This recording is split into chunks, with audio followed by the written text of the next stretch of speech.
Okay, let's dive into the fourth and last topic of this module on digitalization in supply in systems and process and purchasing and supply management. The last module will focus on procurement process optimization and automation. Within this lecture, I want to bring closer to you how we can use technology to optimize or automate specific elements of the procurement department. When we look into it, I come back to this figure. We learned that operative part of procurement is already highly automated, and some parts of the strategic sourcing is also starting to be automated, but it is especially optimized in the way that we have the use of technology to support decision making. So when we look into this figure, we understand that automation, especially present to the right, and maybe some other like decision support systems are especially present on the left. But what does this now actually mean? Let's understand this from a conceptual perspective. So we can consider maybe in procurement the task automation. So that's the full task automation here on the right bottom versus a task augmentation, where we have an employee in the procurement department which has a system available which supports into decision making, which we can see an effect of, for example, data analyzed, or that there is system support to make decisions. When we look into it, we can distinguish then, of course, the procurement process on the strategic level or the operational level, maybe in between the tactical level, but stick to the strategic and operational level for this perspective. And we start the analysis by looking into the data, especially data aggregation. So in our procurement function, due to the use of more technology, we have more data available, and this will lead to the fact that we can use systems for automation or augmentation. When we look into automation, we especially look into task autonomy.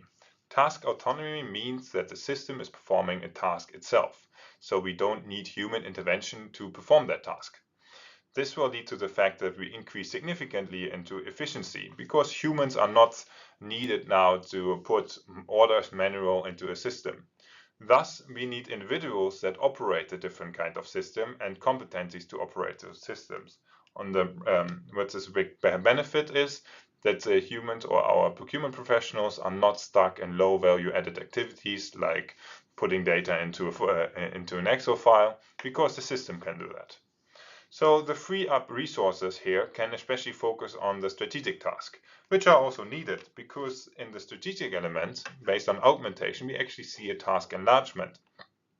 In the past, procurement professionals maybe only have to manage 5 or 10 suppliers in their portfolio from a risk perspective, or today they maybe have to manage a portfolio of 100 suppliers. To do so, technology can help, and that's basically task enlargement. Also, technology can help in challenges like supply chain transparency or sustainability questions in a supply chain, or maybe innovation. Why? Because the technology can make a lot of data available and support the decision making of the procurement professional, which ultimately will lead to increased effectiveness of our task in procurement and effectiveness of the procurement department. Therefore, we focus also more on an internal and external collaboration between buyer and the supplying organization. When we look into it, we can also say that we see a stronger management of the supply network. So not only solidly focusing on the supply chain of the organization, but also the horizontal axis to the left and the right of the organization in order to manage, for example, risk. But I will come to this in a second in more detail.